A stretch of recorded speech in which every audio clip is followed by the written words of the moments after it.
fresh out of those heated deliberations is MK Dr. Nachman Shai from the Zionist Union, and he joins me now in the studio to try to make sense of it all. Dr. Shai, thank you for coming again. Make sense, you mean? Well, There's no sense there. Well, already you've clarified that point for us. I answered the first question. The new corporation now is meant to open in April with a possibility of starting even in January. Is it really going to happen this time round? Yes. Actually, it turned all over now. The government initiated the new corporation. I was all the way against. Now it happens, it seems like the government is lost hope with the new corporation, not with the old one, as well as with the old one, and they want to stop and maybe to return to the old one, which is totally crazy. And you mean to cancel the corporation and stick with the authority? Yeah, and then to postpone it endlessly until both of them will die, literally. So we said today, the opposition said, excuse us, government, we are now taking the initiative and we will push it forward. And since the original day was October, it postponed on, they wanted to postpone it in a year and a half until mid-2018 and then 2017. So we called it back to April next year, and if possible, even January 1st. And the earlier, the best. So you expect this time it's really going to happen? Yes, there's no other alternative. But I'm telling you, we are pushing forward. Okay. The government is pushing backward. Okay, well, the committee today approved an amendment to the bill which stipulates that the new corporation will have to broadcast from Jerusalem only in the middle of June. Now, you're not a big fan of that, but you voted in favor. Why is that? Because the alternative was not to broadcast at all. It seems like that came up at the last moment in order to add another barrier on the way towards a full broadcast. And we said, guys, we like Jerusalem. We love Jerusalem. I'm one of the chairmen of the Jerusalem lobby, the Jerusalem caucus. The mayor of Jerusalem was there. But I see no other alternative. And if it depends on Jerusalem, now we are working on a compromise. It will be in Jerusalem much earlier, and I hope we can satisfy everyone. Well, assuming that the Broadcasting Corporation isn't ready to begin operations in Jerusalem next year, it's only just purchased a new building. So few months. What is this interim solution? No, a few months. It'll be ready to operate in Jerusalem in a few months? Yeah, the new building? No, a few months after the official first day. It'll be ready to run in Kanfei Nesharim already? Yes. In the new building. Okay, yes, what is the interim solution?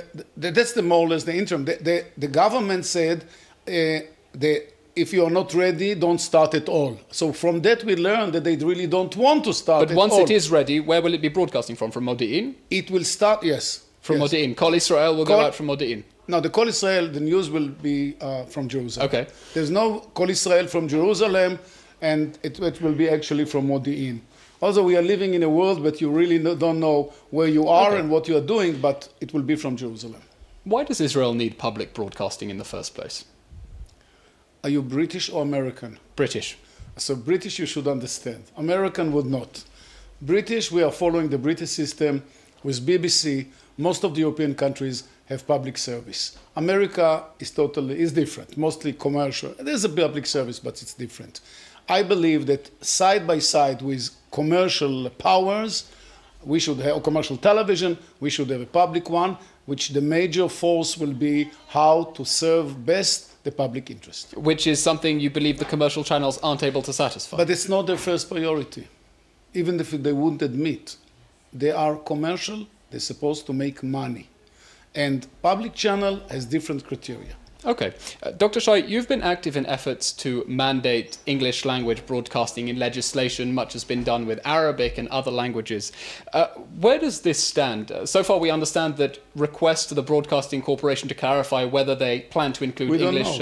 We don't know whether there is a news broadcast there in English or not. We don't know if there is in English. But let me tell you, I already in the process of approving I-24, which is privately owned, but it's a news service which currently is coming out of Jaffa, but going all the way out of the country, but not in the country. But in terms of legislation to make sure that public broadcasting includes English among the variety. I tried and I failed all the way. That's dead and buried now? I don't know what will be the outcome, but I tried to add it to the original bill and I failed. They didn't want to. I hope they will be convinced. I think it's a legitimate public service that English speaking, and by the way, not only English speaking, of course Arab speaking, we have an Arab channel, And what about French? We have scores of thousands of French-speaking Olim Chadashim and others in Israel. They're all entitled to have news in their own favorite language. Dr. Shai, moving on to another matter, the labor leadership anxieties. Is the Zionist Union... From trouble to trouble. From trouble to trouble. Yes. Is the Labour Party or the Zionist Union going to join the coalition in the end? Not that I know of. Not that you know of. Are there still efforts going on behind the scenes? Bibi lost... It's not that Bougie lost the chance. Bibi lost the chance to have a kind of a relatively moderate government. He made his own decision to have Lieberman in, and that meant very clearly that Bougie will be out. He tried later on. He's still trying, if you ask me, this way or another. But I think there's no chance. Is the Labour Party not willing to sit in a government with Victor Lieberman? No, it's not Lieberman the case. It's the whole way they are going. The fact that this is a purely right-wing government, and we can do very little in this government. So we better stand the opposition, do our job, and wait for the next round. Dr. Shai? It will come. It will come. Thank you very much. You're most welcome.